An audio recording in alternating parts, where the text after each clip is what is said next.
We're on. That was a good clap, Rob. Thank you. Hey everybody, it's Rob Ridley, National Fire Radio, live in the studio tonight with Aaron Heller and Jeremy Donch and the famous and cleanly groomed Tucker Daly. Aaron, go ahead and take it away. Where are you from? I'm the one who doesn't know you here tonight because everybody else is like, it's like you guys are going back like car seats. And Tucker's sitting here telling me about the first car seat. So it was a Model T. Yeah. Well, my background, I started out as a junior firefighter in Burlington County, little town called Juliustown, back in the early 80s, which might date myself a bit. Nah. But somebody my age. Yeah, old guy like Tucker. But from once I turned 18, I joined New Egypt Volunteer Fire Company, which is where I grew up, the town I've lived in my whole life until the last couple of years. My family's still there. My parents, my dad moved there in 1937. So, and my mom still lives on the same property. So, wow. So we got some deep history in that town. I'm not the first firefighter in the family, but we are only a one-generation firefighting family. I joined because my sister actually joined ahead of me. She married into a firefighting family in Juliustown. I used to hang out there all the time when I was a teenager, and I thought, well, it looks kind of fun, and they told me to, hey, you'd like this. And when I was a little kid, they'd bring the rigs to the firehouse or to the school, and I would think, that's really cool, just like every other little kid. And a few of the dads of kids I grew up with were volunteers in New Egypt. And I thought, it'd be cool. So I joined the junior program over there because they didn't have one in New Egypt. And they put me through Burlington County Fire Academy. And as a junior? Yeah. I didn't have my driver's license when I was going to Fire Academy. And so did you do like company training, and what was the curriculum back then? Firefighter 1 in 1985, 86, something like that, was 52 hours, I think. So you learned about thermal balance back then. They took you down into the basement of the burn building, and nobody had a mask on. You're lucky you had your gear on. Yeah, but they wouldn't want to hear that. But what this tells you is take your training as early as possible because it just keeps expanding. Oh, it does. It does, man. I can tell you that I've been in it now 35 years, and I'm a student of the game. Yeah. At this age, with this many years in, I still learn all the time. Some of the stuff I learn, I look and go, "What the hell was that?" But seriously, it's. I never stop reading. I never stop trying to get more and soak more in. And I've been real fortunate that way. So, I went through the academy, and I was still in high school. And I was playing ball. I was a good athlete. I had some good scholarship offers. So I really figured that firefighting was just kind of a little hobby that I would do. And I'd go on to, who knows, be a big league baseball player in my eyes. And a torn up knee my senior year of high school. Ended baseball and football scholarships. Sucks. And my old man wanted me to go to college, and I didn't want to go to college if I wasn't playing baseball. Yeah. And I went to Mercer County Community College for Fire Science, which was not the law degree he thought I should pursue. Yeah. So, yeah. I think happens. there's something there though, because like I know a lot of people, especially like kids in my, I don't know if it's my generation. Is that how you say? I don't know. They were doing things that their parents were pressuring them to, and now they're miserable. Yeah. And like I was like, I want to ride fire trucks because Yeah. I went to Poughkeepsie, New York, and they had to wake a guy up to introduce him to me. There you go. And that seems like an awesome job. And then they went to fires. So That's a good gig. yeah. That's a good gig. Nah, so it really worked out. I have been completely blessed. I fell into the volunteers right away. Some of the kids who I went to school with, their dads were volunteers, so they really brought me into the firehouse, and they brought me up the right way. These guys were solid guys. They're still solid guys, those that are still alive. I still have a tremendous amount of respect for them. One of them, a guy named Steve LaChance. I remember Steve. His son was a pitcher on our Little League team. I was the catcher, and he would be behind the backstop, either cussing at his son me or the umpire the whole game. That's fantastic. That's great. But he taught me so much about being a fireman and being a fire chief and an officer, and he was a fine chief, and I got the honor to actually deliver the eulogy at his funeral. Wow. And but that's where it takes you. It takes you in so many different places. Yep. And I've had a great career in it, and it's funny because you get into the national teaching circuit, or you've been on a career job for a long time, and everybody think, oh, look at these guys, those guys put their boots on one at a time, just like everybody else. And my theory is I'm like a Jimmy Buffett song, man. I'm nobody from nowhere. I love that. And I just got really lucky that I had my old man was good in guiding me, keeping me humble, because he didn't put up with any crap.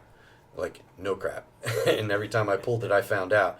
And and he had no interest in the fire service. When I joined New Egypt, he said to me, he goes, "You're going to go down there and be one of the drunks too?"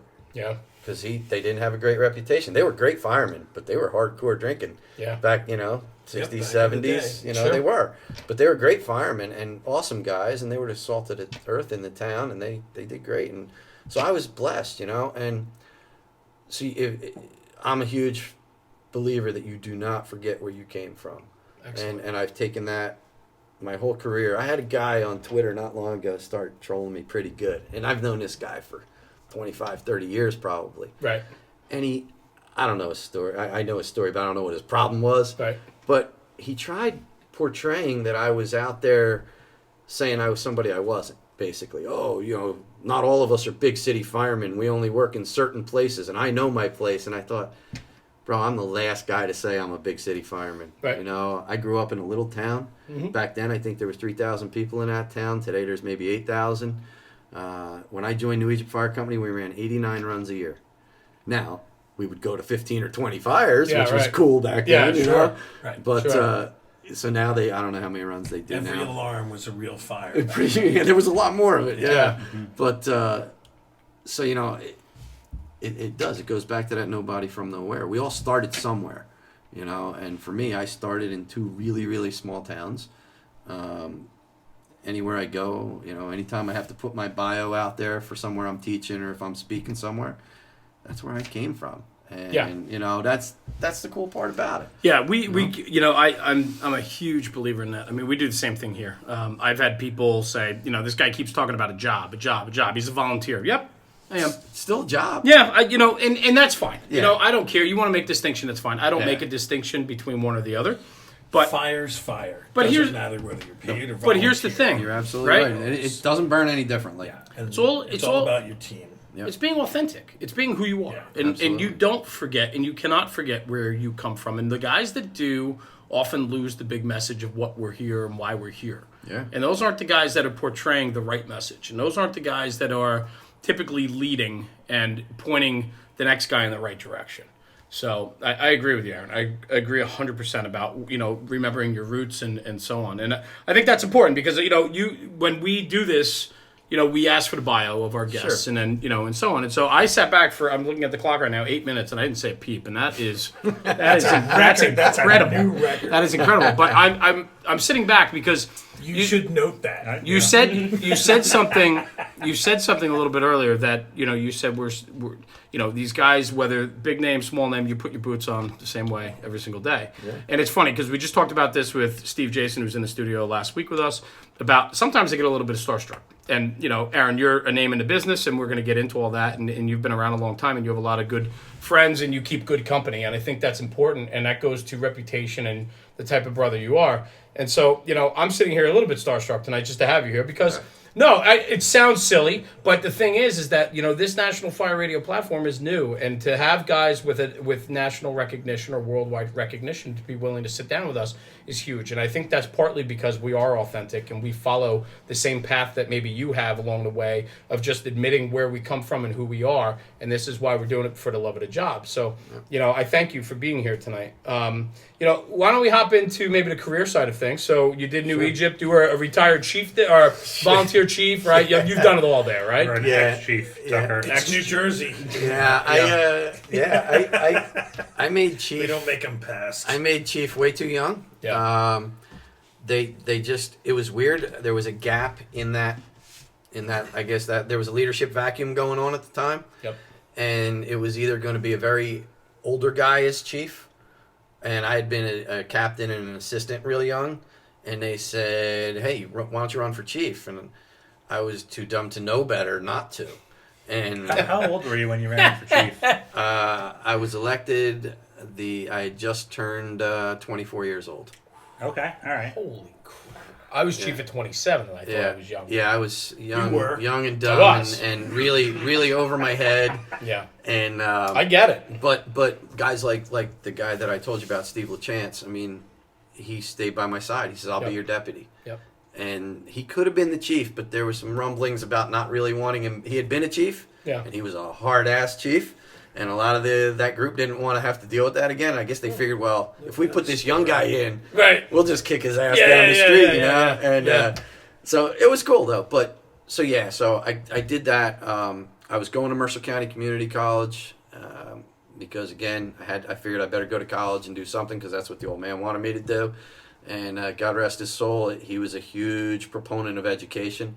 My sister and I got that out of it. Right. And so thank God. I mean, he gave us this just a tremendous base to work from. And I was going to community college. We're walking out of school one day, and a guy says, yeah, I'm going to drop my application in at District 9 in Hamilton at Groveville. And he had been a volunteer there. And I said, oh, yeah, they hiring? Now, we're all young, we're all Right. 19 years Right. old, and we're all thinking, oh, we all want to get on a job. We're thinking Trenton. Most of us were thinking Trenton.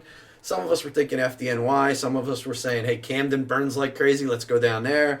Philly, because we're right in the middle where we Sure. live. We're halfway between Philly and New York.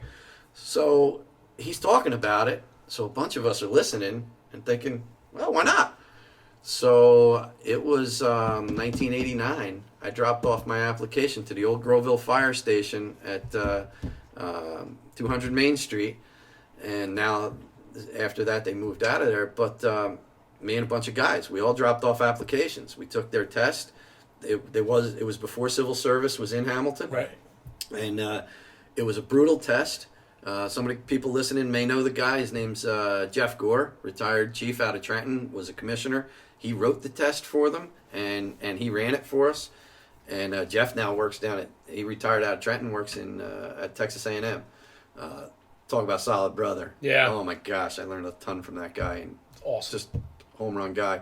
But so we put our applications in, took the test, and all of us that were walking down that path that day at Mercer County Community College, except the guy who told us he was going to get the job. Oh, no. Four of us got the job.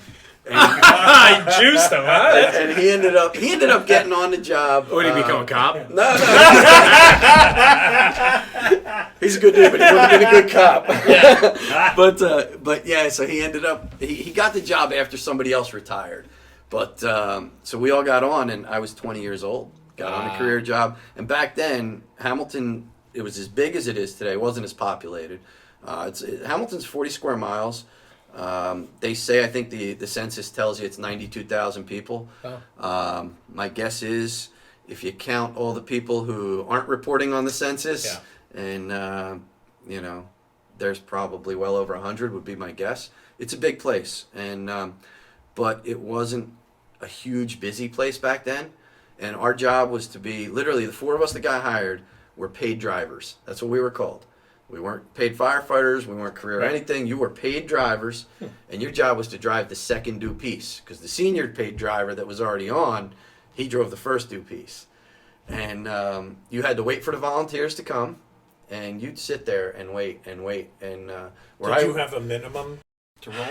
in time you did, but in the beginning they didn't know what the hell they were doing, and neither did we. And what year was this, Eric? 1990. So, I started April 19th, 1990. It's a great anniversary date. It's the federal building bombing. It's Waco. It's there. You look up April 19th, and you're like, holy crap. Yeah. I got the Challenger blowing up my birthday. That's all I got. But, I think that's interesting, though, just to hit on it real quick, though, is back then, 1990, it's long ago, volunteerism was kind of strong still, right? So Hamilton was a strong volunteer town, man. I mean, huge volunteer town. Paid guys took a back seat. They had just formed an FMBA local. They just formed Local 84 a couple years before that, maybe 3 years, 4 years before that. Right. I think we were in the low 30s when we got hired as far as total guys, and nobody had crews. It was just drivers, no officers. How many were there of you? Like I said, I think we were in the low 30s at the time. How many were on a shift? 2.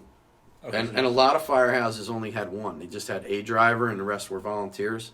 And there's 9 fire districts in Hamilton. But the fact that what I'm getting at, where I was going with this, Yeah. is the fact that in 1990, even with strong volunteerism, they saw the need to have at least a whatever you want to call it, Yeah. a career fireman. But it is, back then a paid driver. Yeah. That's pretty interesting to me. You know. But It was- I see a lot of towns in New Jersey going to go that way.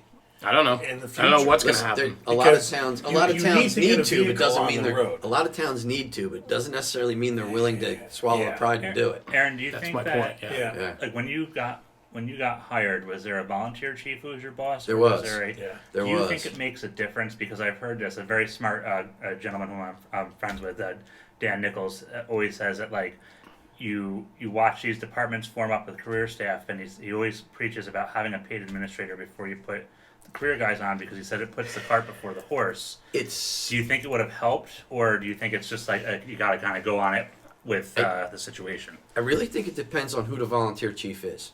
Mm-hmm. I can tell you where I work, the volunteer chief, and this is pretty timely because I just came back from the Keys yesterday, or the day before yesterday, and I was hanging out with my first volunteer chief in the paid department. That's cool. He's retired Trenton fireman, living down in the Keys and living the dream, and I'm jealous as hell because, I got off on a rig yesterday and was literally shivering, and he sent me a picture of the sunset with a beer and said, "Miss you." But And You to know. that, we spoke 2 days ago about confirming Yeah, tonight, and he yeah. goes, "Wow, it's kind of hard to talk about it with you. I'm down here in the Keys," and I go, "Well, we'll come down to you. I'd rather be We are there, brother." national fire. And I would I would be very happy that if you want to do this Yeah, again right. sometime, We can. next winter we We'll plan make a that good. work. Yeah, On the back of the absolutely. boat. I'm totally in. Yes. I'm totally, my buddy Lyle, he'll give us his porch, I'm sure. I love it. But yeah, going back to your question, I really do think that it depends on who that chief is. I saw a lot of chiefs who were very intimidated by the career guys, and guys who probably weren't ready to manage that sort of thing. So yeah, having a paid administrator is, in some cases, necessary. We did it in New Egypt. New Egypt's a combination department now. It is. I didn't know that. Yeah, New Egypt has 11 career guys full time, guys and girls, because they hired their first 2 female firefighter EMTs in the last few years. Both home run people. Yeah. Absolutely home run. In fact, I think you interviewed Greg Genovese, right? Mhm. Yeah. Well, yeah, through absolutely. Rosenbauer. Right. Yes. So his girlfriend Dee is a full time firefighter Oh, okay. there, and, Okay. and a home run. But what we did there, the whole time I was the chief, I know these words. I love it. the whole time I was the chief, right? Every commissioners meeting, I would go to the board of fire commissioners and say, "I need a paid driver. We're not getting out the way I think we should during the day. I need a paid driver." And those old commissioners were hardcore volunteers, and they told me, "This is not going to be Hamilton. You're not gonna do it. Right, yeah, you're trying yeah. to make a paid fire department. Right. You want a job. I said, Right. I don't need a job. You can't I pay have me. one. Yeah, Yeah. you can't pay me what Yeah. they do. That's right. That ain't gonna happen. Today they still couldn't do it. But so every single commissioners meeting for the 6 years I was a volunteer fire chief, every month I asked for paid firefighters, and they told me no. Every month. After I got out. December '99 was my last meeting. I ran for commissioner in February of 2000 and got elected. And then I started bringing it up every meeting on the other side because I actually had a vote. And I couldn't tell you the first year we had career guys, but I got them in. And the board saw it, the older guys on the board. And actually it goes back again, the guy I was telling you, Steve LaChance, who was a hardcore old timer, and this is how you do it, Right.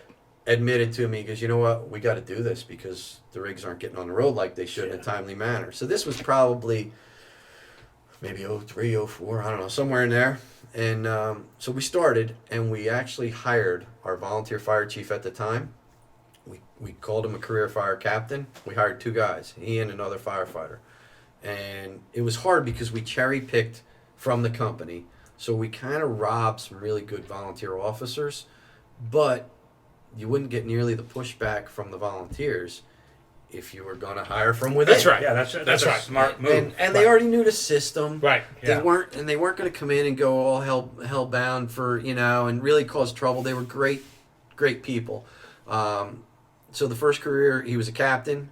Over time, we kept building, and he became the career fire chief. And he ended up retiring recently on a medical thing. But Steve Morgan did a great job, and now the guy who was his fireman and then moved up to captain, Rick Byrne, is now the chief in New Egypt. And they're doing great. They've done good things. So it does rely on having the right people. But probably having an administrator in the beginning, it's not a bad idea, because you don't want the patients to run the asylum. And it does happen. Yeah, let me ask you this, because I'm sitting here just taking it all in, and for me, I'm coming from an area in Bergen County, New Jersey, where volunteerism is on a decline, like most places. Sure. But it's becoming, call volume and responsibility is going up, volunteerism is decreasing, and finding that even keel of how we provide the right amount of service to the end user. Yeah. And for you, years ago, to have a department and to say, hey, we are pro-volunteer, however, we're having an issue. Right.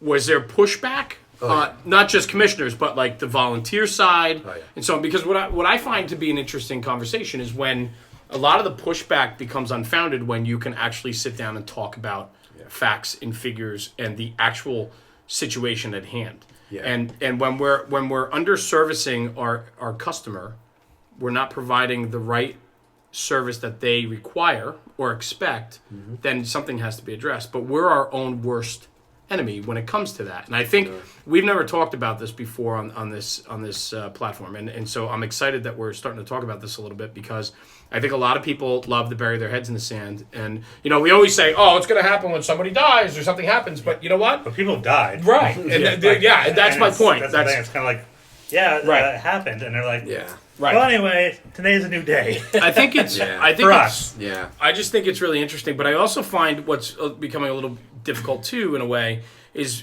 the fire service is getting younger, right? We're missing that age group between, say, there 25 to be 30. a gap now. There is definitely doubt. there is a gap. And there's still people like us out there, and then those guys that are a little younger than you kind of aren't there. I agree. I'm an anomaly in my area. The 41-year-old guy that's on that fire department is like, there's only like and then two we've got of me, all the young guys right? that are 20-somethings. Right. And so my point of all that is that you have the younger age group and that older age group.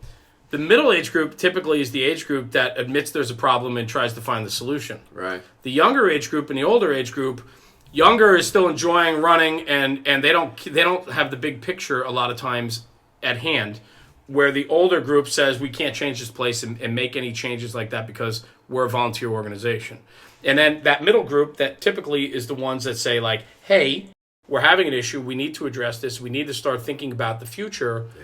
When that age group starts to disappear out of the volunteer fire service, who's making those educated decisions or having those conversations? And I think that's part of the problem that we're having in some of these suburban and rural communities, and so on. So I find it pretty fascinating. I think it's for you to be on both sides and to see both sides of the argument and to be in, you were knee deep in it. I get it, and especially in a time frame where it wasn't popular. Right. Like in the 90s, like that was just not. And I'm like kind of, I don't know New Jersey well, and I always say that in the podcast. I'm learning it better. Like every now and then I catch myself in the car, but good luck. You got a long way to go, pal. But like the area that got hired in was a strong area. So like for volunteerism. So it really does speak to what somebody in charge is saying, like, hey, we need to get this. But then on the other foot, like how I think a lot of departments. Essentially, they were taking the Titanic role model. They're like, we can't sink this thing. Yeah, and that's it's always going to be you're walking a fine line no matter what you do when volunteers are involved, because volunteers are saving the town a boatload of money as long as they're actually providing the service. Correct. And right now there are towns all over New Jersey, all over Pennsylvania, all over the country. I mean, I'm blessed. I get to go around the country and work with a lot of places. They're just BSing everybody in reality. It's a smokescreen. My kid could dress up as Gretzky. Doesn't mean he can skate. That's right. right? So That's right. that's the thing we're doing. We're putting these, although he'll tell you he can, but the point of it is, if you look at it, okay, yeah, you streeted the rig, but now let's look at the response times. Did you street the rig in the first 5, 10, 20 minutes? Right. And how many people were on? Right, and how many interior qualified guys, and nothing against the old guys, because I'm going to become one, I know. Maybe I'll make it that long. But if that's the case... That's you? Yeah. You got to take it? Take it. No, I don't have to. Hey, you're on air! You're right. I like where you're going with But this. so my point being, are we throwing up a smoke screen? Are we playing, is it really Halloween, or are we really able to do something? Agreed. And that was what we got to a point in both Hamilton and in New Egypt that I see. And the problem around us and throughout Jersey is you don't have town fathers or mothers, however you want to be politically correct, who want to address that. They're just not going to address it because, well, that's you guys. We got volunteers for free.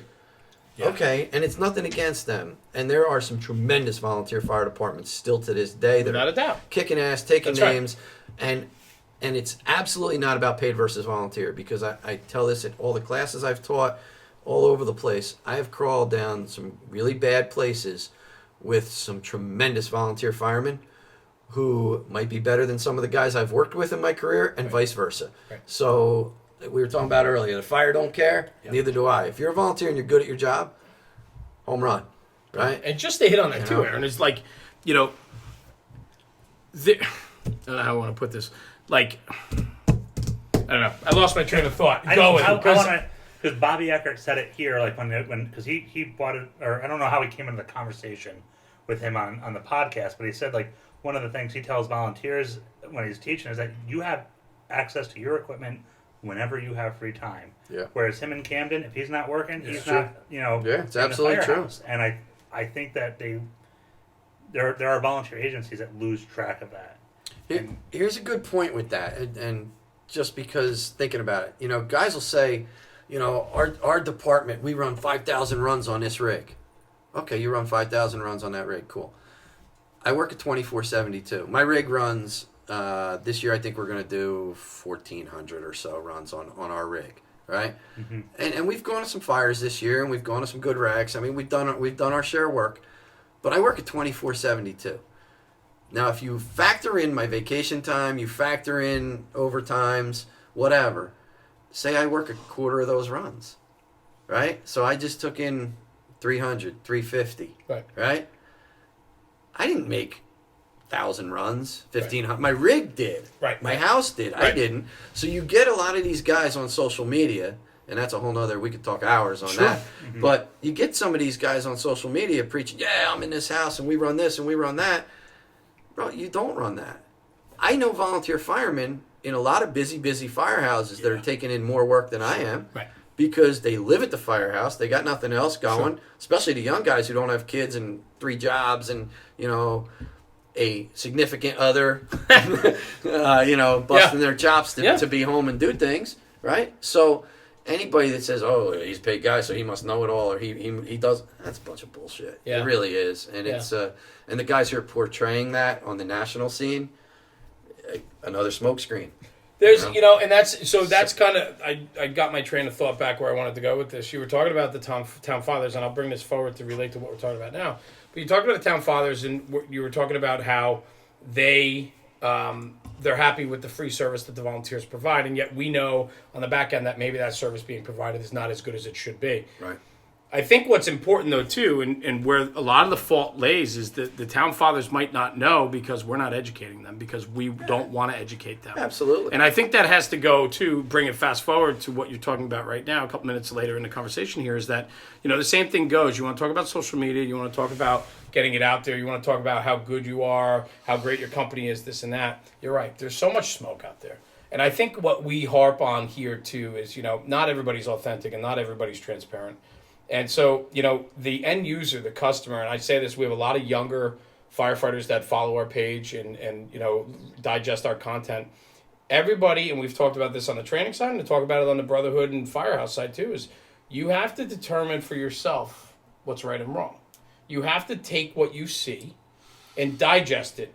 Don't believe everything you see and hear. But We're talking about an impressionable age group of younger firefighters that believe everything they see, right? Yeah. And so, we have an obligation that to tell them, listen, sit back, digest it, make it yours. Don't own it before you make it yours.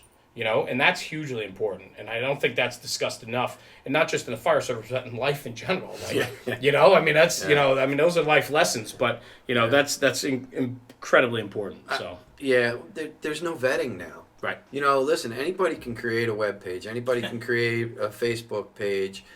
There's nothing being vetted. So these guys, and don't get me wrong, some of the guys that are out there are just amazing. Sure. I'm learning from them every day. Right. And some are younger than me, probably haven't been to as many fires, but they might be a lot smarter because I'm learning from these people, and I hope that I can keep doing that. But you've got to vet it. When I was a kid, and when you were a kid, you'd read Firehouse Magazine, Yeah, we Fire talked about Engineering this, Magazine, right? right. And you'd read that sucker cover to cover. You couldn't wait for it to get there. My uncle was a buff in New York, and he actually ran basically the Signal 22 in Trenton, which is the canteen unit. Yeah. Home run, and he was a member there like 50 some years. So for one of my birthdays, he got me a subscription to Firehouse Magazine. Yeah. What a better gift! Yeah, right. That's probably like the best gift he could have gotten me. fantastic. I didn't realize it at the time, but same thing. But I know, looking back today, everybody that wrote an article probably back then was, as you would say, a solid brother doing solid stuff, right? For sure. Absolutely. They were vetted. It's not the case now with social media, because I can throw something up there. Hey, bro, this is how I do it. This is what we do, and this is how it works. And the next thing you know, it's all bullshit, but it's out there, and now it's about getting followers and mouse clicks and likes. And I'm not saying we don't all do it. I got a training business. Sure. I put stuff out there to try and Of course. get it out there because it drives the business. And I got one kid in college and another one that wants to go Ivy League, so I got to work. But not to mention an ex-wife that likes me paying the bill. So There it is. it's always there, bro. Right. But it's okay. It's okay. I did her dishes today, so it's There you good. go. See, it's good. It works out well. Yeah. So, But you're absolutely right. But that's the point. So vetting things today is harder. So for these younger firefighters coming in, they've got it more difficult than us. They got their hands on more material, but now they got to decide what's actually true, decipher it. what's real, what works for me, versus what works for some guy in Idaho or, That's right. or some guy in Florida. And that's the things I think that we need to look at. And I wish for our younger generation coming up that when it comes to social media, we could get them to understand that if there's a guy in Idaho that says like, "Hey, this is what we're doing," like because we say it all the time. Jeremy says it like, "What works for this department works for this department." Right. And it kind of pains me a little bit to see people just all of a sudden bag the guys and be like, "That's not how you're doing it." Right. But I know like some of these departments out there, they got a essentially like a tractor trailer for a tanker bringing their water supply to the scene. Hell, we still got some of them in Jersey, just few and far between. Yeah. But yeah. Well, and that's exactly right. Like, here's a good example. And since we said Idaho, and I just threw it up there, one of my best friends is a guy named Carl Hatton. Carl writes for Fire Engineering and Fire Apparatus. He's a retired chief of safety for NASCAR. There's nothing this guy hasn't done and can't do. He lives in a place, North Fork, Idaho. He went from Southern California, where you had every resource in the world, Right. and every type of call and everything, to living out there, bought a ranch, retired out there. Now he's not retired anymore because he can't sit still. But he can't do it the way he did it in Southern California in the Rocky Mountains, Idaho. Right. So he has to adjust, and based on that, and we have great conversations about it, because what I can do in Hamilton, New Jersey, where again, we're not resource poor, but we only get so much. We're not the FDNY, that's where you've got to bring it all together. What works for you, all those pages that are ripping guys, and all the guys that are ripping guys on Facebook and everything else. And I've done it, don't get me wrong, we're all guilty, but you got to look at the content and the context. And I think that's probably something we don't do enough of. Agreed. And All of us. we talk about it. I mean, we are the reason why National Fire Radio here is because of social media. Sure. I'd like to think that what we're bringing forth is, a real positive and correct side of what we want to do in this fire service. Yep. The pages you're relating to and some of these, there is a lot of snake oil and a lot of smoke screens out there. And I think it's incredibly hard when you have constant attention where somebody is digesting Instagram or Facebook or YouTube, and you can type in, I hit on it a bunch of times, like Cleveland Load, and you have all these videos come up, and you watch the first 3, and you're like, okay, we can do this, but you've never tried it, tested it, packed it, put it on your rig, put it under fire conditions, deployed it, all these things. Or even understand the concept of why the department went to it in the first place. Correct. Correct. There's a reason why it's called the Cleveland Load, because it was designed, for their application, right? There's, so, it's that type of thing. But what happens is that, we have to think that we're instilling the right values into these guys to be able to make those decisions on their own. A lot of times they can't because they're too impressionable. And so that's where I think guys like ourselves who have been doing this a few years have an obligation to maybe, I don't know, brother better than we are, or being able to maybe put our influence on it and say, hey guys, this is great. I saw you guys did something different on the rig. Explain it to me. Why did we do this? Because nobody, listen, I come into the firehouse all the time, but all of a sudden something's different. Who changed it and why? Like, what are we doing here? And then explain it and say, well, listen, did you digest it? Did you try it? Did you do it? And so on. I think that's important. And I think getting that message across is, hugely important. The other thing, too, is all these shitbags that are on social media that like to troll. You were talking about it before. There are those. Without a doubt. And, and the one thing they're not doing is making this job any better, and they're detrimental to the job.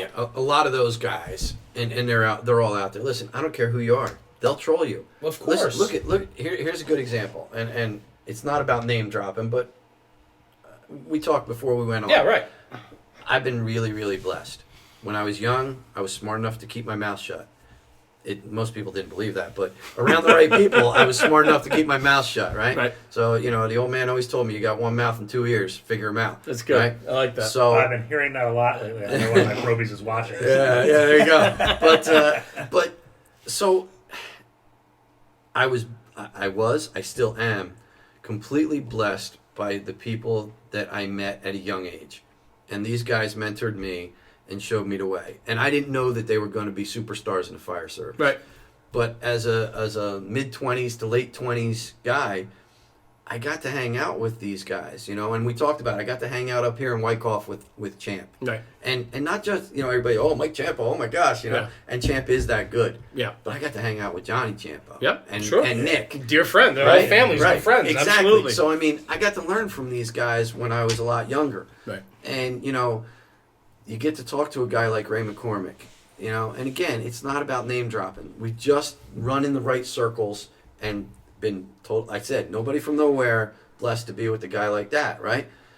There's guys that are ripping apart Ray. Yep. Yeah. Come on, man. You haven't crawled a quarter of the hallways that guy has, or that Champ has, or that, Bill Gustin has down in Miami. Right. And you're going to say that they're not doing it right? Right. Get the hell out of here. It's a bunch of bullshit. And you run in a one-engine house that covers, 100 square miles of, I don't know, podunk wherever. Yeah, farmland, right? Yeah, and now you're going to say, oh, that ain't the way to do it. I do it this way, Come on, man. So you gotta take it with a grain of salt, some of it. You go back and we talk about the influences. Mm-hmm. I went to every training class I could. When I was 18, my ex-brother-in-law, who I still talk to today, he was a great influence on me on fire service stuff. Maybe not the rest of the world, but he took me to Virginia Beach to aircraft rescue firefighter class. Right? Back then it was ARF, it wasn't anything else, And we went down to Norfolk and Virginia Beach, and we took this class, and I was the only guy not legal to drink in the class. No kidding. And the dude even looked at me, and when he called me, he says, how many years you guys got in the fire service? Everybody raises their hand, and they're telling him, and I said, 6 months, unless you count my junior time. And, and the guy's like, he comes up to me, I swear to God, he pulls out a tissue and he goes, here, wipe your nose and let your mama know you're here. Wow. And I was like, shit. Wow. Man, did he just spank me. Yeah, right. But the point of it was, you get the education. Yeah. And you go and even if you got to spend your own money, if the job can't spend it, especially for the young guys, if you're single and you're working a couple jobs, put a few bucks away and then just go to whatever classes you can. And don't just go to your county academy stuff. County academies are great. They can give you really good basics. They can bring in some outside people. And you've got, I mean, Bergen County. Look at the home run guys that have come out of Bergen County. My God. Ocean County. You know, I started, my first instructing gigs was Ocean County. They were volunteer instructors until like a year or two ago, I think. And Billy Hobson was he was the one who opened, he was the fire marshal in charge when they opened the first new academy. Before that, we used to do it out at Lakehurst Navy or up in Brick. And Billy brought me in and gave me my chance. And to this day, he's my friend, and I thank him for it. And, you know, it was a blessing. But the point of it was we had these guys, and we learned so much from them. Yep. And we were able to pass it on the right way. And those guys still exist today. The job's not different. It's just, you know, it's not worse or better. It's just how we're presenting it all. You still stretch line. You still hook a ceiling. You still throw ladders, you know. I think a big part of it, too, is not just the training. Yeah. Part of going to external training is to meet people from other parts of the world and understand how they do it and get to grow that brotherhood of the fire service so that you get to meet people and understand it better. My career is 100% what it is today and what it's been over the course of these 30 years because of going to FDIC. Right. Because of going to Firehouse when I was in Baltimore, because of going to Jimmy McCormick's place out in outside Indianapolis, Fire Department Training Network. Right. Talk about solid brothers. Yeah. Oh my And this God. is why we've had so many dinners together. I'm getting It it. always goes back to food with Well, he's, It was good, It was. especially Baltimore. Baltimore was Those good. Italian Those places. Italian Chipperellis. I'll never forget that. Yeah. That's great. I haven't been there in years. I might take a road trip. Yeah, we need to go. We need to go. But yeah, getting that external influence is a big deal. Yeah. And even as like I was a training captain at 19 at work for the last 17 years, and I went to the commissioners this past year for a couple of reasons, and I told them that number one, I didn't feel I was doing as good a job as we needed. I felt that I was getting stale because I'd been the training captain forever. Right. And we needed somebody else. We had a guy sitting on the list who I knew would be really good at this, who is well respected throughout Hamilton Township, and we can talk about our consolidation that's about to happen. Yeah. Maybe it'll happen, I don't know. But so my point was, it's getting old with me. These guys are tired of my voice. And I always brought in external instructors, always. You know, I brought in the Goldfetters and the Ray McCormicks and Timmy Klett and, you know, guys from around like Jimmy McCormick. You know, you can name drop all day long. But in Hamilton, I know one of our union guys, was a union president, and now he's back in as the officer's vice president, Shane Mull. Shane brought in Mike Dugan one time. You know, he said to me, he goes, "What do you think?" Absolutely. Right. I mean, how can you go wrong with that? Right. You know, and the union paid for it. Right. And so you need those outside influences. And you don't have to do it the way they say that do it every time, because they're not going to tell you that. They're going to say, this is what I know works in my department. These are the things I've seen around the country, around the world. Hey, grab a piece from him, grab a piece from here, and put it together that works for you. And I think that's something that we don't always get, you know, and that's, like I said, I've been 100% blessed. You know what else we don't get is guys that have big enough cojones like you to stand up and say, I think my voice is getting a little stale. I've been doing this a long time. Yeah. And because that doesn't happen. You have a lot of guys that hold these positions for way too long sometimes. It was too much time. I was I get it, stale. but- And I thought that, number one, this guy is a little bit younger than me. He deserved the promotion. It's good for the job, you know, and excitement, energy, like, you know, I mean, it's just all of that, you know? and a different aspect. And I sat in the interviews. Right. When we interviewed, there were three guys. So we, you know, with civil service, you got to go through the process. We interviewed the three guys.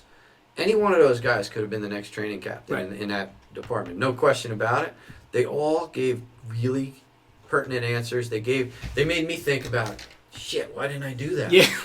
Man, that was a great idea, Yeah. you know? And all three of them did bring something major to the table. And you know, there's always hard feelings when somebody gets picked and the others don't. But those guys will get their chance, and they're home run firemen. Yeah. Tremendous firemen. Guys that I've been in lots of fires with and trust completely. Yeah. But awesome. So it's one of those things, you know. But you need that fresh voice. You need that fresh face. And there's some young instructors coming up on the national scene, and I'm watching them. And I'm looking like, shit, man, am I getting old and going to get pushed out the door? One day I will, you know. Of course, one day we all get old and get pushed out the door. You don't want to be like Ali and you know, you're punch drunk and don't know when to hang it up. Yeah, right. But there are guys. I mean, you had Bobby Eckert on. Bobby's a home run. Bobby's You know, great. the guys from Safety and Survival, they're doing a Yes. great job. Guys with Mark Gregory's group with PL, they're doing a great job. You know, and you can throw all those out west, the guys, you know, doing Brothers in Battle. And Yep, you know, there are so many fantastic groups They're and so doing many great fantastic guys out there. I think what's interesting and what the fire service in the training side has to figure out is because we were talking about the smoke and the snake oil Yeah. and all of that. But on top of that, right, we have to figure out how the stand-up groups, the guys that are really bringing forth some incredible content and putting it out there, right? Yeah. We have to find a way for them to get a bigger voice so that the guys that really don't or shouldn't have a place to be shouldn't have a place to be. And that's the hard part, Yeah. right? As a fire community, it's real hard. because I know growing up, like we talked about this before we went on air tonight, like we talked about certain names, and I know that you're very friendly with a lot of these different guys because I've known you a long time just through our connections and so on. Sure. And I know a lot of the same guys you know, and maybe not as well, but I know them. I've met them and we've had Sure. conversations. But I find it interesting that like I, as a 41-year-old guy, know those names, but the 30-year-old guy and a 25-year-old guy behind me, they don't know who these guys are. And that is something that we have to address. We have to be able to take the fathers of the fire service, if you will, the McCormicks and the Chiampo and, you know, the Dugan and Salka and guys like that, right? Sure. We have to be able to take names like that and the teachings that they've provided for this fire service for the last 25, 30 years or more. Yeah. We have to be able to harness their stories and get them to be in a position that the young guy coming on the job hears about them and wants to learn about them more. And when we don't preach, or not preach, but when we don't teach and we don't educate the next generations coming up of who taught me and who I look up to, Right. then we're finding a miscord here, right? There's miscommunication, and before long, those are the guys that skew out and find some guy who's got a fancy website and a YouTube page, and they believe everything he says. Meanwhile, the guy is a carbon monoxide alarm specialist, right? There's that. Yeah. Yeah. Right. Yeah. Well, I mean, I've seen guys that want to teach high-rise stuff, and literally they work in a place with nothing but single-family ranches. Right. Bro, I did a class one time. I did an engine company class, right? And about a month later, I look at a local fire academy's offerings, and the kid who was in my class, good fireman, solid fireman, don't get me wrong, probably a good instructor. He's teaching a standpipe class. He volunteered in a department. There was one standpipe on the entire island where he volunteered, and there are a lot of companies on that island. Right. One standpipe. Right. Like, you know, I don't run tons of standpipe work. We got lots of them. We know we're at them all the time. We carry our stuff to them. We get hooked up when we need to. Right. But we're not fighting fire off standpipes all the time. I shouldn't be that guy Right. who's the lead guy. Now, should you go to H-Rock and learn it from Kurt and the guys down there? Damn right you should. And, you know, my guys, that's who I would pay to teach them that. Correct. Stay in your lane. Yep. You know That's what I mean? exactly. And there's certain things, you know, I'm on a SOC group, right? Our guys are good. We train them quite a bit, and some of the guys are completely home runs and the best I know. And then me, I'm good at it, but I'm not great at it by far. I no way should be teaching it. Like my teaching group, we're going to Lufkin, Texas in January. And one of the things we're doing is some rope stuff, along with some engine, truck, and leadership, command stuff. I got a guy up, he's 71 years old. Everybody calls him Old Mike Clark. Right? Mike Clark is retired from Hanover, New Hampshire. You might have met him. I'm sure you did with some Jersey Fools stuff. He's big with New England Fools. Mike retired from the job, runs all the special ops stuff for New Hampshire State Fire Academy. Why would I teach that Right. when a legend up there could be teaching that? You know, and that's the thing that too many guys are getting into this thing. And man, if you said, "Hey, I need somebody to teach a class on hanging wallpaper over here today," that guy, yeah, I'm a great wallpaper guy. That's right. Right? And then tomorrow we're gonna hire. We need to do a class on tuning this carburetor on whatever. Oh, bro, I do that too. And that's what you're seeing, and what you get is a watered down, shitty version of what you should get, as opposed to the good stuff. No argument here. And I don't know how you fix it. I know how I fix it with on-scene training. Right. The guys who do what they're supposed to do that. Yeah. You know, the guys who are dedicated truckies. Could Champ go out and teach an engine class? Yeah. Yeah. He knows it as good as anybody, but Right. he doesn't do that That's because correct. it's not his gig. Right. And Stay in your lane. Stay in your lane. Yeah. Yeah. Let's kind of segue into that because, like, I like I said, I'm not a Jersey guy, so I don't know these things. But like, you have this company that you started, and I was reading the bio. It's like you started it on paper, and then it really, like, that paper took you around the world. Yeah. Well, it's kind of weird. I mean, my life's kind of weird. So, but no, it's yeah. So again, I was pretty young. I was going to all the training all over the country. You know, I went to Illinois Fire Service Institute and took their written survival program. Right? I mean, these guys that taught it. I remember standing there watching Bobby Hoff throw ladders, and guys like that, and actually just retired Chief Haid from New York. Right? Donnie Haid, I think he was a lieutenant when I was taking that class at University of Illinois, and he was teaching it out there. Awesome. Right? With Bob Hoff, ended up becoming commissioner, And I remember standing there watching these guys and thinking, what's it take to teach at a place like this? This place is like the Mecca for prime me, time. Yeah, I mean, this is big league. And watching the ease of which they moved and how they did things. And I was in my early 20s thinking, wow, And but I kept taking these classes everywhere I could go. And honestly, my ex-wife was very, very supportive of me. I can't say anything bad about that part of life. It really, she gave me a good opportunity to become who I wanted to become. So there's that. And I did that. And then I saw like a lot of our local companies around us weren't doing things very well. So I'd say, hey, you want me to come give you a drill on this? I learned it. I know how to do it. Not saying I'm the expert, but this is what this guy showed me. I'll show you what I picked up over the weekend. Yeah. This is what this guy showed me. It's not my stuff. Right. And that's a whole nother point that we should really talk about. Agreed. This ain't my stuff, right? But here it is. And so I started doing that. And my ex-wife is a forensic auditor, CPA, really smart. And she said, listen, I don't want to lose the house because you screw something up and they sue you because somebody gets hurt at a fire and now they're suing you because you taught them wrong. You showed them something, yeah. Yeah. So I'm thinking, I don't know anything about this. Right. So she says, we need to talk to a lawyer. We need to set this up. Okay, cool. So we set up on-scene training. I think that was 2005 that we actually filed with the state. And so it just kind of morphed and it grew. And then I got the opportunity to teach at FDIC. First time I taught there, Billy Hobson was running drill ground instructor, live fire drill ground instructor for the fixed drill ground. And what a group this guy assembled, right? And it was after FDIC went through the kind of, what might you say, change. The old guard was kind of, the old guard was kind of handed their papers in a way, which was, that's a whole nother story. Yeah. But, and then, so they were looking for people and things, and there were a lot of us that were definitely on the shit list with Penwell at the time because we had a lot of stuff to say, and Billy had the ability to bring us all together. A lot of the guys who were on that blacklist got brought together, and so he assembled literally. Now think about this group that you get to teach with, right? He was the lead, and it was all about how to train firefighters in a drill ground, right? In the live fire setting. So we're meeting 1403, doing the whole 9 yards. He brought in Ray McCormick, who had been gone for a little bit.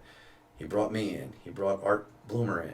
Bloomer was a fireman in Kearney forever. Yeah. Just retired recently. Artie is one of the most solid guys you'll ever meet. Yeah. He brought Jay Blake in. Jay's from Montgomery County, Maryland. Again, a tremendous engine hazmat guy, knows his stuff inside and out. He brought in this whole gang of guys. John Simpson from Osceola, Florida. Everybody knows Bart. He's a founding fool, right? He brought in Bart. And he kept putting us all together. Dave Gallagher. Dave Gallagher retired out of Huber Heights, Ohio. Now he works for Mass Fire Academy. Everybody calls him OG because he is the OG. Yeah, that's cool. And That is just awesome. And Dave's, no bullshit. Dave's kind of legendary. I mean, the man has taught me more about truck stuff, standing here drinking a beer and just bullshitting than I could ever transmit on to the next generation. So Billy was able to bring us all together. And for me, as a student of the game, to watch that and be a part of that, and really, I'm teaching. They should have fired me probably 10 times. I think a couple times it got close, but it just morphed, And but those are the kind of people you want Yeah. to be around. And I know I'm going down all kinds of different paths. No, but I love this My because brain goes in a lot of Because different here's the paths. thing, like I'm thinking about like myself, and I'm thinking about like, just going forward, the guys that are younger than me, and like I hope that I started National Fire Radio because I wanted this. Yeah. I wanted this. I wanted this conversation. I wanted to give That's awesome. a voice to guys, whether salty 30-year on a job guys that everybody looks up to the newest kid. Yep. And I wanted to be able to put stories out there and capture these stories. And for you to sit here tonight and talk about it, like I'm just thinking because I recognize a lot of those names. I've read some stuff. I've seen some training videos, things like that. And so I'm familiar with a lot of those names. I don't know them all, Yeah, sure. but I'm familiar with them. And I just think about like how you will take that to your grave about the cast of characters that you've been allowed to Man. partake and learn the job from and share the brotherhood with. Yeah. I'm looking at myself thinking, man, I hope one day when I kick it, like I can look back at what I started here with National Fire Radio Absolutely. because I'm meeting all these great people. But I just hope that the next generation behind me finds that it's important enough to find and seek those other people to really build your pedigree and become a better person, a better fireman, a better brother, like all of that, right? And I can tell you, man, these guys, they have been there for me through thick and thin. We've been there for each other. Of course. We've been there, for births and for deaths and for marriages breaking up and relationships breaking up. I can tell you, man, I went through a bad breakup not that long ago. And who are the first people I talked to other than my family? Right. I talked to those guys that from on scene that are teaching with me that I've traveled around the world with, Right. who I know are not going to tell me, "Oh, don't worry about it, man. You're doing fine." You know what? A couple of them said, "You are such an F up. Yeah. Like, dude, what are you doing?" Yep. And you had to sit back and go, "Shit, man, they're probably right." Yep. But those are the people you surround yourself with. The people who aren't going to bullshit you and make you, "Oh yeah, you're just the best. You're Yeah. everything." It's all bullshit. Yeah. And there's tons of that in the fire service. And there's Lot tons of there's tons of that in life. Yeah, right. But Right. but as far as on scene goes, it just started morphing, and I don't know that I don't know what we are. I don't put us in a on a shelf here or shelf there, or we're down here. I don't know what we are, but we're pretty good at what we do. I think we're pretty well respected at what we do. Absolutely. We're honest, sometimes to a fault. We've had the ability to go around the world, which is really cool. This business has taken me places, little towns in the middle of nowhere. We traveled to American Samoa. Yeah. It's wild. met amazing people there. Worked for the retired chief of the Auckland, New Zealand Airport Fire Department, guy named Ross Riddell. Amazing man. I sat with him and just like, Yeah. How cool. God damn, you're smart. Yeah. I love And that. met great guys on the island. And then we worked in Saipan, and Carl did a bunch of stuff for us in China, and so it's like we've been all over the place, but we've been in little towns. Yeah. You name it, we've been there. We do a ton of work in southern Louisiana. And to work down there for a bunch of Yankees going down there, Yeah, right. they're looking at me like I need an interpreter because of the way I talk, and I'm trying to understand Cajun Bayou talk. Yeah, right, yeah. And it's Yeah. like my buddy Toby Henry, he's a chief down there. He gets rolling, and I'm going. I look at the guy next to him and go, all right, in English. Yeah, Like, right. not half Cajun, half but seriously, and these guys, they've become your family, and that goes to it too. On scene for me, it's absolutely my family because we have gone, like I said, thick and thin. We've lost great friends. You know how that goes. Sure. Something you'll see in the fire service, especially for these young guys, the longer you're in this and the bigger that circle gets, the more times you're going to get hit by tragedy. Yeah. And I didn't see it when I was young. Although New Egypt impressed on me the importance of remembering our older guys when they pass. The importance of really doing an honorable funeral, stand in the line, stand in the guard, doing the right thing, and the traditions of it. New Egypt was, and they still do it. They still, when my dad died, my dad wasn't a fireman, he died in January of Alzheimer's, right? And that fire company walked through in full dress uniform. Yep. Because of me being a past chief. Yep. Not even because I was a chief, because I was a member. Right. And, you get choked up over that, seeing these 20-some-year-olds that they didn't even know me. I've been out of that company now for quite a few years. Yeah. But the honor of it. And so for me with On Scene, my buddy EJ, and I've EJ's tough for me to talk about. He died in January of 17, and he was, in my eyes, he was going to take over on scene training. He was a rocket ship, man. This kid, we met him in Charleston not long after the sofa store fire. Yeah. A group called True North Gear, company called True North Gear out of Seattle. They were doing a training scholarship, basically.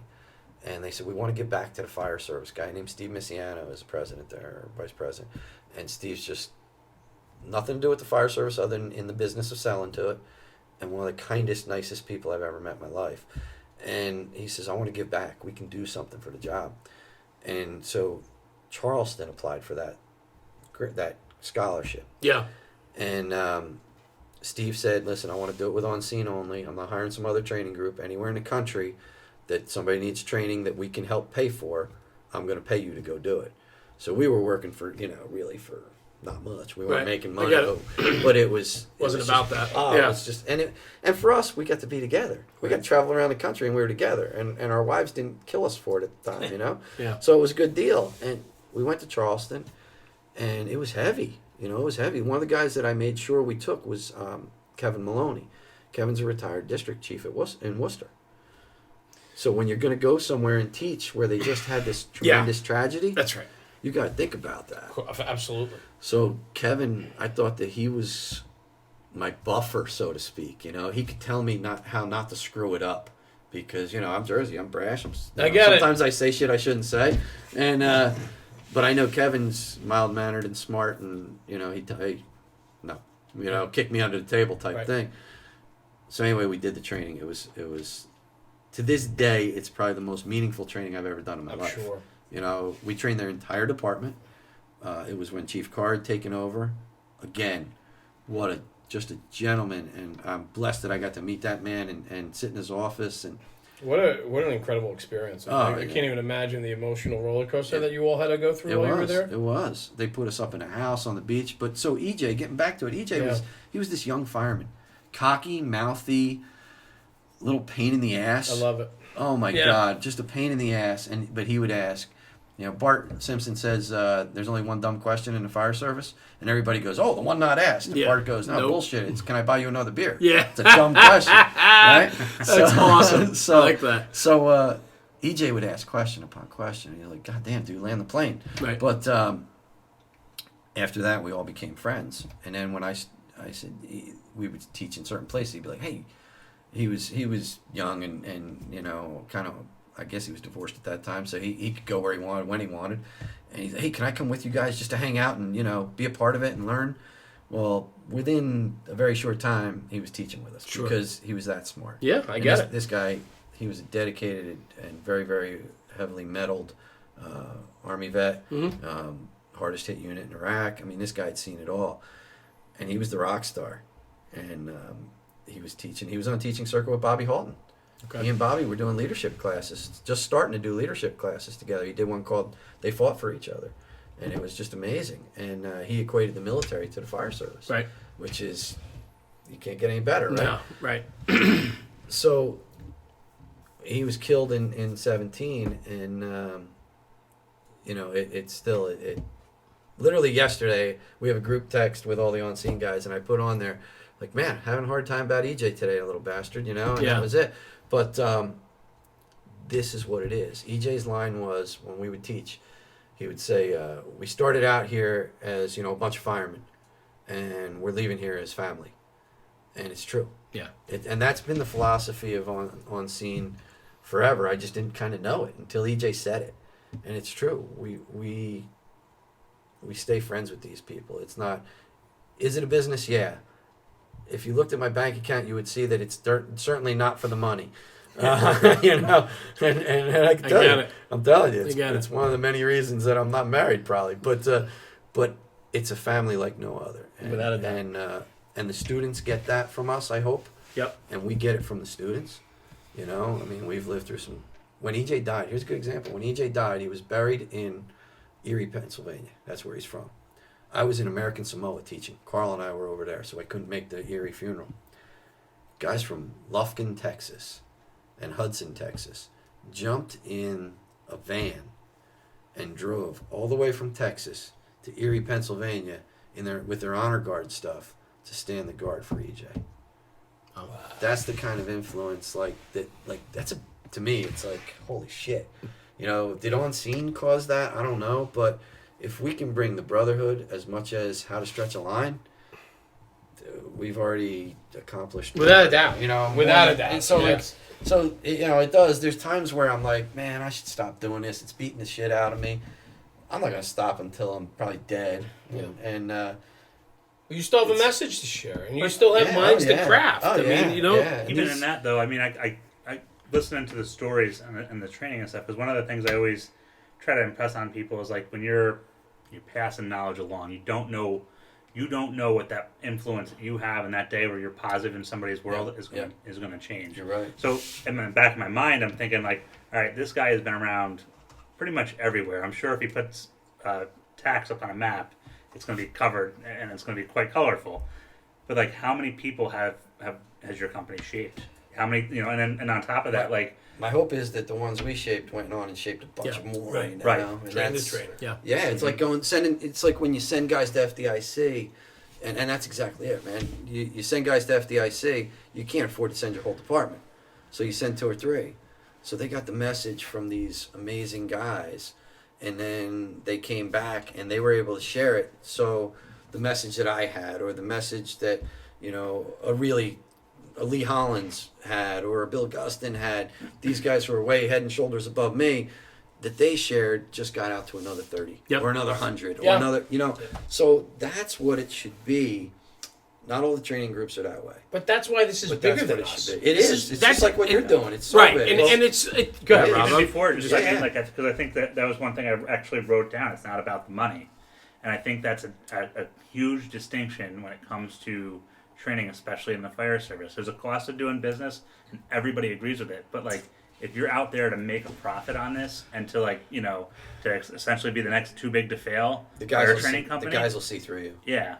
And that's, I mean, the fact that you, like you said, you talk about that thing down in Charleston, getting the people that you got to come down and help buffer that situation out, because it was horrible. It was. And then to sit there and, you know, like you're not there to make a profit.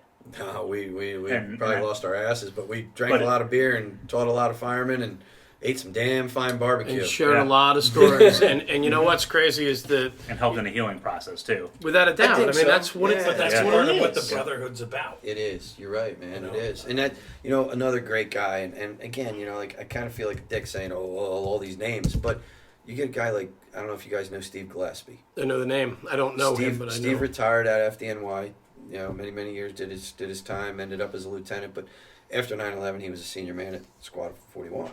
And so, I mean, he's lived some serious tragedy. He went on and retired and took a job in North Charleston as a training director. You know, it's a civilian position, even though he's uniformed, it's a civilian position. He's running their academy, runs their training. What better way to keep giving back, right? I mean, these are the guys, I look up to these guys, and he's another one. Like, when I've had problems in my life in general, I call Steve, and he would tell me, "You're really freaking stupid. What the hell were you thinking?" But I love you. Yeah. And that's something the fire service has that I don't think the PD has. Right. I don't think any I mean, maybe the military. I think a lot of the military, Yeah. some of the units are really cohesive, and some of that is. My good friend's But- EOD, and I see it in the EOD Oh, community. yeah. And I mean, their mentality is hilarious, because I'm like, hey, what happens if something goes wrong? He's like, well, you go and do this, and then if it doesn't work, it's suddenly not your problem. Exactly. Yeah. If you see me running, try to keep up. But I think though too, we have an obligation to remind the older guys to not just walk away. Yes. So many guys, They've got whether great stuff. career or volunteer, Yeah. are done and they walk away, and they take so much with them. Yeah. And like that again is something that drives me nuts. It's like there's always stories to be shared, and some of the best lessons I've ever learned was not actually on the fire ground training. It was sitting on the front bumper or around a table like this and telling a story. And that's where you learn your story. You learn so much from that. Oh. And so what concerns me and what we're missing and what's happening more and more is we're losing those guys. And Steve Gillespie, incredible career, goes down as a civilian and still wants to be in a job, and he finding another way to get back to that job because he loves the job. Yeah. And it also was an opportunity for him to share the message. Like, And I think it was Unbelievable. It's healing for him too, because he's lived through so much tragedy of losing so many, and it's so we're all in it together. That's the thing, and you know, I teach a lot of classes, and one of the ones, you know, we talk about, a good example would be RIT, right? You can have a superstar firefighter on that RIT, but he can't do it by himself, even though and that's something that the younger firefighters have to understand in time. And we all thought we were the shit at one point. You know, I'm the badass. I'm the one. I want the knob. You know, really, the knob ain't Steve's line. The knob's the job. My buddy James Rose, he's a fireman down in Annapolis, and he's always, the knob's the job, Cap, and he's right. But who made that happen? The backup man made that happen. Right. You know, it's all about the team, and it always has been. And you need to put those right people in the right spots, just like you would in any sport. Yeah. And that's part of being a good manager and leader, is understanding and knowing your team and finding the guys for the right positions to make that team excel. Yeah. That's what a manager does, and that's what a leader does. There's no doubt. Yeah. No doubt. Yeah, in business and anything. Right. You know, in government and whatever. But so it's just been, for me, it's cool. I It's a mean, wild ride, huh? It's been a roller coaster, bro. Yeah. I can tell you, man. And the highs have been super high. The lows have been to the point where you didn't want to go on low.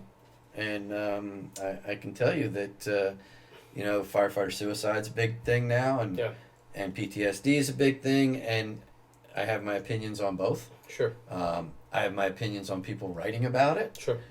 I think that some of it is very, very true. I think that some of it is a good niche to get into to teach, and they found their niche, and they're full of shit. But it doesn't matter who that is. Listen, I get it. I get it. But you know what? This job is going to take you to the highs of, you know, you make a grab, right? And you're walking on the moon, man. Right. It doesn't get any better than that. Right. And that's what we all got in this for. Anybody says they got in this for anything else, you got in it for the high. I agree. For the, you know, it ain't, if all you got in it for was to wear that t-shirt, Right. dude, sit on the side and watch the parade go by, because I don't need you, right? You should have got in it, you got in it to help people, to make a difference in their lives. And we do that, even on, you know, I'm not a big fan of EMS, right? The old acronym, every minute sucks. I get it, but you know, many years ago, I was told, you're going to become an EMT and we're going to pay you to do this, and so you have to do it. And I thought, okay, yeah, whatever. I joined to be a fireman. Well, we weren't going to fires. Right. We were going to EMS. And we're still going to EMS. And, but man, there's days, my guess is I've influenced more people's lives on medical runs than I have at working jobs. Without a doubt. I get it. So it's still about taking care of people. But that's always this neat thing about the fire service is we're the only government agency in the United States that enters into people's houses without a search warrant, and people are happy to see us there. Usually, and you hit on usually right. Unless you hit them with Narcan, they don't like you then. But they don't know they're happy yet. They haven't had that miracle moment, then right? They're not happy again. The moment of clarity where they're like, "Hey, thank you." Yeah. But in all honesty, you make a great point, because I think a lot of people, they look at that EMS as, you know, it's very easy to hit on it and be negative on it, but you have to remember that you're doing a positive thing for somebody. I joke about it all the time. Oh, Yeah. man, you gotta be kidding me, you know. But we go to state police barracks for a drunk in evaluation. Like, come on, you're dispatching an engine to this? Right. Really? Just I think too, just the interactions, right? Like you're saying, you're making a difference, and I think it's important though too, because I think a lot of guys lose track of that, and I think a lot of guys don't put that positive spin on it or a positive face on it, and so every interaction you have with the public, whether a fire, everything from a grab to a heroin overdose to a public service call, right? Yeah, sure. I mean, every interaction is a selling point for us. And in life, it's all about selling, right? It's all about selling yourself, selling your service, selling your department, right? Sure. Get people to understand how important you are. And you know what? You're going to make somebody's day a little bit better. And I think that's, you know, a huge message here, too, is that, you know, don't get caught up in your own bullshit when you're out there. And we all do it. Yeah, of course. Of course. Yeah, I mean, listen, man. It's like I've told my kid's a college baseball player, right? Don't read your own headlines, man. Right. Don't read your own box score. Yep. Yeah, you struck out 3 today. Tomorrow somebody's going to knock one out of the park on you, and you're going to be like, shit. You can't get too high, you can't get too low. I've been in both those places. Yeah. As an athlete and as a fireman. Right. And in life in general. Right. You know, a year ago I was up here. you know, 2 months ago I was way down there, you know, and now I'm back here, and then things are great again, you know. So, Well, that's because he's on the show. well, I mean, that goes without saying, right? I He's mean, like- you know, Yeah. Yeah. thanks. But, Tucker. but I, you know, Like I said, that whole thing about having Tucker around and he just has those little wisdom. Yeah. You need those pearls. There, One of- yeah. that is good. That's good. So, but anyway, I lost my train of thought again, but where I was going with it. But anyway, yeah, I mean, unbelievable. So go ahead. So with the training company and everything, and going around, like, do you have in your mind like something that just happened when you were like wherever it might have been, that was just like, I mean, it's like a hilarious story or something that you're just like, I'm really proud of this moment, and I didn't think, like, you know, I don't know if you walk into a trip and go, yeah, all right, well, we're gonna see how this goes, and then you come out away from it more humbled about what you saw or what you did, Yeah. or the people you met. Yeah, I don't think there's one that stands out more than the others. There probably is. There's been a lot of them over the years, and I've probably killed too many brain cells hanging out with some of these guys to remember them all. But All the late nights. yeah, there's been It's a almost few. 15 years, right? 2005. So, I Yeah, mean, it's it- 15 yeah, years of it's- brotherhood and camaraderie. Oh yeah, I mean, yeah. And before that, I was doing it. I just Right. wasn't a company, you know. right. Champ would call me, "Hey, we're going to teacher. You want to go?" Yeah, hell yeah, man. Yeah, well, yep, pick Can- me up. I get to I'll hang meet out you there. With, yeah, hang out I'll with you. hitchhike. Yeah, Yeah. hang out with you. Yeah, man. Yeah. But That's cool. yeah, there's some places we've been that I see the influence we've had as a company. Mm-hmm. And are there funny stories? I probably can't even talk about some of them on the Yeah, air. let's legally not get yeah, jammed up. yeah. I mean, the statute of limitations ain't up on all of them. Not all of them, But not yet. but there's some funny nights. I mean, there's some funny story. You know, we got detained one night by the what's the capital of New Hampshire? Concord? Is that Concord? I think? Concord, yeah. Yeah, this police officer didn't think it was a great idea what we were doing, and he had a talk with me and Mike Lombardo and Eric Hankins from Yuba City, California, and a couple guys from Connecticut, and Rusty Ricker, president of New England Fools, and Billy Hobson. They jumped in Rusty's pickup and they kind of sat around the corner waiting for it all to calm down because they figured somebody was going to have to make some That's phone calls and drive us home. But That's but fantastic. it was it was all good fun. The Sounds cop like didn't. Alice's restaurant. The cop didn't seem to think it was that funny, but we all did. and you know, when he was told that had he been a Buffalo fireman or a Buffalo cop, by Monday morning he'd have been shoveling horse shit at the stalls. Yeah, He right. really wasn't pleased. Yeah. Yeah. but you know, but I think that's part of some of my favorite stuff too. Some of the best stories. yeah. You know, we talk about like humble and guys that, you know, you're very humble about your career and you know what you've done and what you've been able to do. But what I find is fantastic is the guys that, you know, don't read your own headlines. I find it fantastic that the guys that, you know, you've known for 20 years and then all of a sudden you hear a story and you just look at them and go, what? Like, when did that happen? Or how did you, wait, what? And then you're like, oh yeah, you know, I got a lot more stories you don't know about. I'm like, what? Wait, I've known you for 20 years. That's the best. Those are the guys that don't read their own headlines, right? Those are the guys that just, they do it because they love it. Yep. You know? Yep. I mean, that's, and there's guys who are freaking huge. Yeah. You know, here's one of the most humble people I've ever met. And the nicest man, and we're not real close, but we're friends, is like Kevin Shea. You know, Kevin Shea hung off the rope that Sure. Ray Right. and Eddie Absolutely. Brown and those Right. guys held, right? Yep. Iconic And photo. It's one of the most video, iconic yeah. photos Right. in the history of the fire. It's the most iconic, probably, other than holding the baby at the Murrah building or the Trade Center stuff in my lifetime. Yep. And yet, if you met Kevin, you would never know Yep. this guy has done tremendous feats of he wouldn't say it, but it's heroism, and it's Sure. it's what the job completely stands for, Right. what it stood for 200 years ago and what it stands for today. Correct. But you would never know that sitting at a bar or at a dinner table with them. You just wouldn't know because they're just so humble. And then you get the opposite, you know, the brash asshole basically. Oh yeah, I made this grab and I did this and I did that. And then you look and you're like, yeah, right. So the fire alarm went off. It was careless cooking, and you helped the lady exit the second floor. You know, Or even if you did. but There's you just know how my you point. carry yourself, Yeah, right? and it's a big deal. It is. And is there anything wrong with cocky? No, But because so many people have been there before you, so you should, Yeah, you know. yeah, and it's yeah, like, yeah. if you get the football and you're going over the line, Yeah. well, don't jump up and down. Make Act it like look you- like you've done it before. Act like you've been there. Yeah. Yeah. So we are this thing. We're almost like an hour and a half in, Yeah. which is wild. I could right? talk a long I know, time but about it's not just. Well, We never got to your first fire. well, right. do So that. right. So let's do. I mean, we still have time. We're not shutting down. Yeah. I'm just saying, like, I want to get to. Edit all the bullshit out you want. I don't care. Okay, we got 3 minutes. Yeah, right. That's perfect. That's perfect. So I can tell you, my first fire as a junior member, because at that age they weren't real. They wouldn't let me wear an air pack except during drills, but at fires they weren't really opposed to me doing a lot of cool things, and it was a small department. They had no manpower, so I was trying to think about this. Like, man, when my first fires and all this, it goes a long way, but. My sister let off with an 1.5-inch line off the back of a 1967 Maxim, right? And let off into a hotel room fire. And it was going good on the ground floor. We pulled down around the back and stretched the line to it. And they told me, you back her up.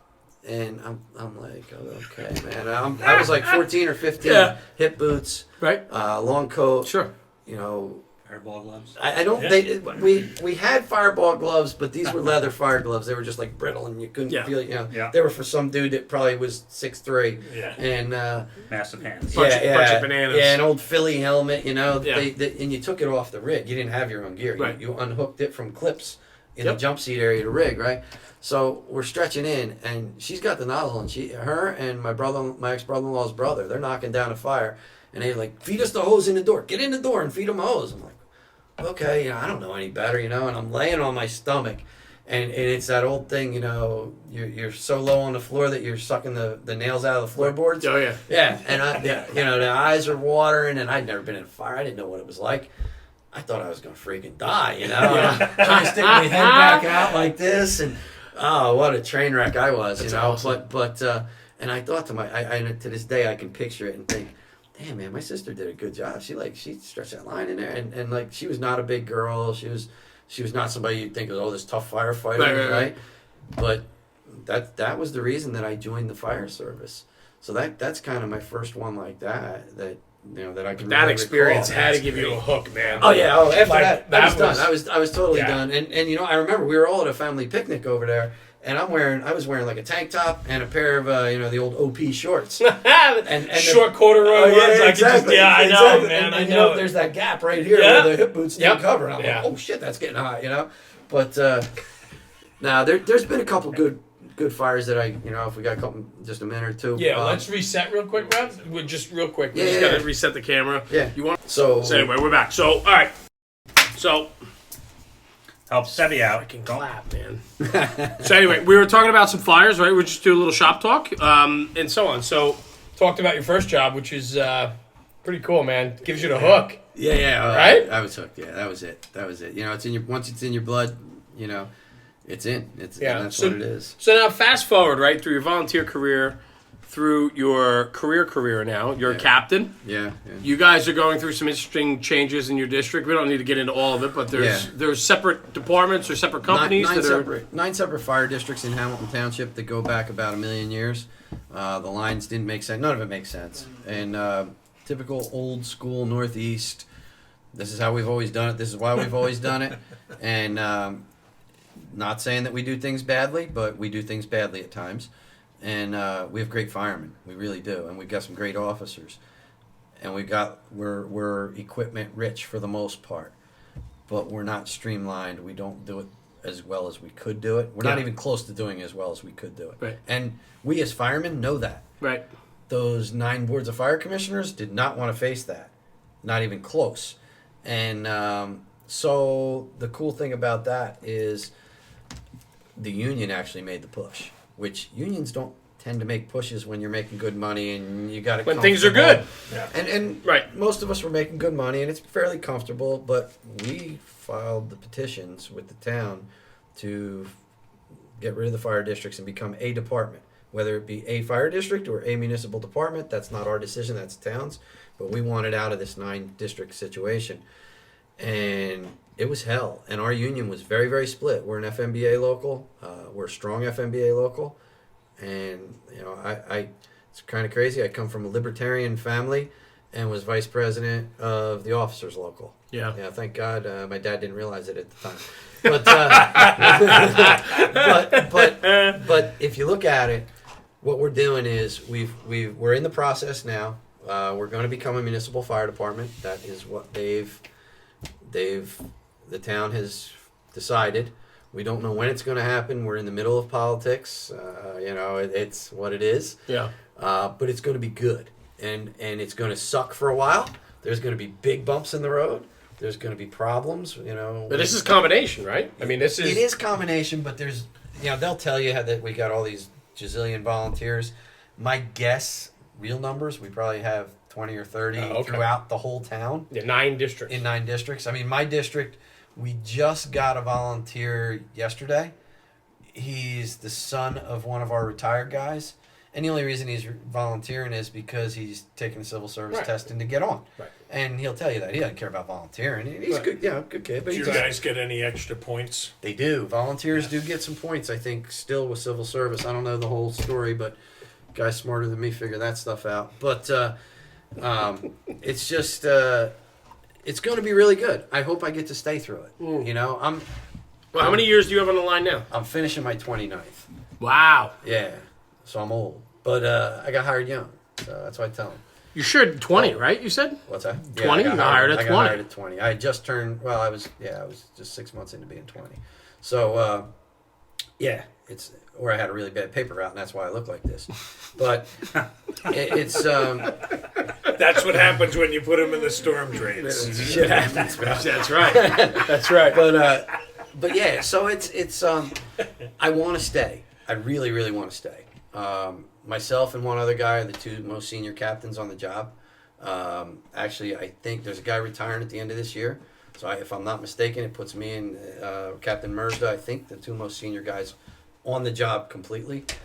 So I'd like to stay. I'd like to get promoted to a BC spot. Nice. But it all depends on health benefits. Of course. It depends on It all. sucks. Right. I it get totally it. sucks, man. If somebody would have told me, hey, at the end, you're going to have to make a decision based on your retirement on health benefits, I'd be like, you got to be freaking kidding me. And this But is. that's what the new job is going to offer us versus what I currently have. If I'm going to lose, I got to go. Right. So I'll go with somewhere And that sucks. somewhere around 30 years. That sucks. Yeah. It sucks for the guys below you. It sucks for the guys that need to learn from you. Well, the guy who's Right? going to get my spots happy probably. Well, but of other course, than that- right? Yeah, right. But yeah. I mean, but that's what I'm saying. Like, I know what you mean. So, I know what you mean. So too often we're forcing these guys out of the job. But fortunately, you've put yourself in a position where you love the job so much that you have on scene that you can go out and do training, and you can still give back to this incredible job that you love so much. So, I mean, I think that's incredible. So, just for everybody listening to On Scene Training Associates, they're massive guys. They're all over. Aaron's doing great work with them, and he's got a fantastic crew.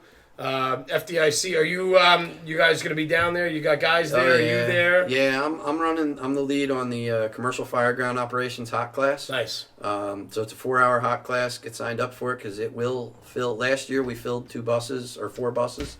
So I hope it does it again. It's a cool class. We've added some new twists to it. A bunch of our guys are doing classroom presentations. Some of our guys are doing hot with some other teaching groups. Great. So it's good for everybody. It's all about spreading it. So Yeah, it's cool. That's fantastic. Yep. Well, I have to say thank you. I mean, we've been going on, and we could go on for quite a long time. But we'll have to get you back. We got the new studio underway right now. This is what Pip from 555 calls the she shed.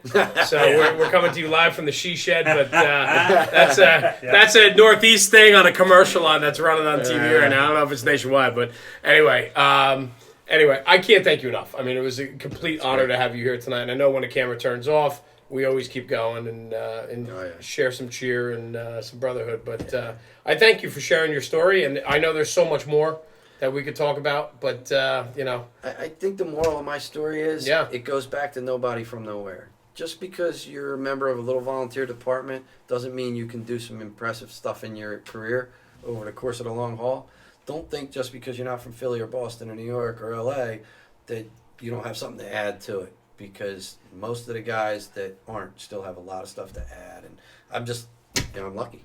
Just lucky, man. And it's here I've known him for 20 years. I Yeah. didn't know he was this famous. this infamous, man. But I This think infamous. I think though too, to your credit, you make your own luck.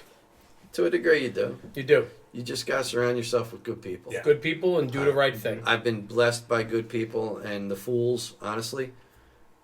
We had a great time. This is something this is starting to come up as a common theme in a lot of the things that we're doing. Yeah. And I think we need to start reaching out. So if anybody's watching and listening that is part of, I know New England Fools is very strong. New England Fools is extremely strong. Right. Jersey Fools was very strong. Right. They're trying to make a comeback. And there's a lot of new chapters. Yeah, there's a now lot of new where we're chapters. just You one. guys had Revolutionary. You had Steve up Yeah, there. Steve was here. There's a What Exit Fools now. Yeah. That I know Anthony Avillo. That's what I heard. Yeah. You ever get a chance to get Anthony? Yeah. Oh my God! What a he's tremendous, a great awesome dude, right? Awesome Jersey guy, true Jersey guy. Yeah. So there's a lot of Fools chapters. If you ever get a chance to get any of the founding guys like Bart, you get Bart Simpson up there. I would love this is like our goal.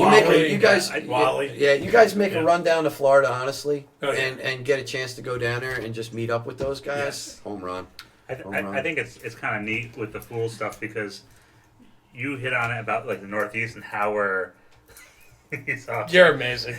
that we're like so lucky with training. But like if there's a New Jersey chapter of the Fools and they're bringing in people, like I mean I can't imagine what it does in other states and in other areas of the country. All over, man. It's listen. The Fools, I believe, the Fools have been one of the most influential fire service organizations in the last 20 years. And maybe I'm partial to it because I've been a member of it since '99. We formed Jersey Fools in '99. I've been a member before that. And Bob Pressler's the guy who told me in Ike and Jonesy's in Indy one time. Him and Lombardo and those guys said to me, "You fit right in with the Fools," and I'm like, what is that? And they introduced me to it, and it's been a part of my life ever Do you since. remember the And first party in Indy when it was in the basement? In the basement of the Holy Hampton. crap! Yep. It was like the biggest fire hazard I've ever been in. We did a my memorial life. thing last year or the year before at FDIC in the basement of the Hampton for EJ and for Matty Negley because Matty, unfortunately was lost also. So we did it for them, and oh my God, it wasn't as packed, but we drank as much. So I absolutely love this, and I'm like a little pissed off that I don't know more about it. I'm a card-carrying member, truthfully. Like, when Jersey started, I was one of those guys. They were like, you should join this. yeah, And 'cause we used to have all those meetings up at White Claw. I just got the Franklin death Lakes benefit and card everywhere, like a year or two ago. Yeah, the death benefit card, right? Yeah. But at the end of the day, like, I don't know enough about it, and I know Rob doesn't know much about it. We'll Right? hook you up. And we'll hook you up. but I think holy shit. Well, we let's were do big, this. and it was the problem was were it too was a big. whole statewide. Yeah, I get it. And we were getting together at least once a month. Oh, yeah. And, it was a good way to spread the brotherhood. We learned a lot from a lot of people. Like, I know Jersey Fools are doing a thing in, I think, January or February I think Glassboro. And they're having Brian Emenecker come in from Camden. Right. Can't ask for a more experienced officer Absolutely. and gentleman, So there's so many Fools groups doing so many great things around the country. We got to start getting it out there. We got to start. Oh, yeah.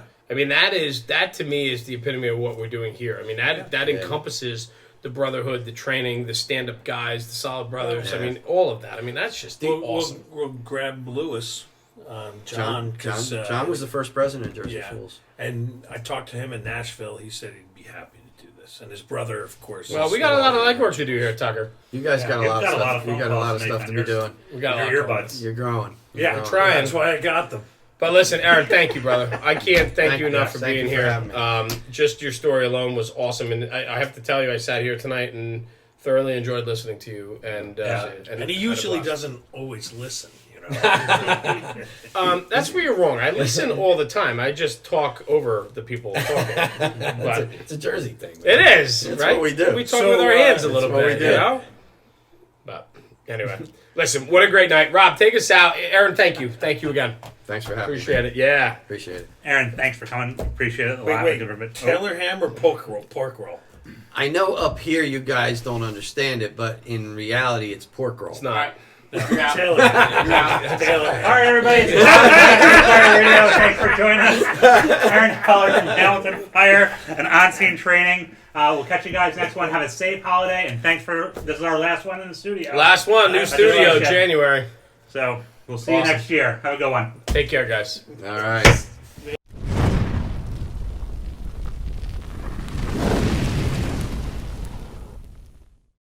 That went all right, right? Thank you, brother. That was fantastic. Thanks for having Thank me, you. man. Thank you. Appreciate it. I didn't want to cut you off. Like, we could have talked for 5 more hours. I can talk on We are that. going to talk Right. about I can talk. Yeah, I mean, we're in no hurry. We usually Yeah. sit here and do some beers and tell some good stories, That's you know? all right. Yeah. So it's more of a sour than I remembered.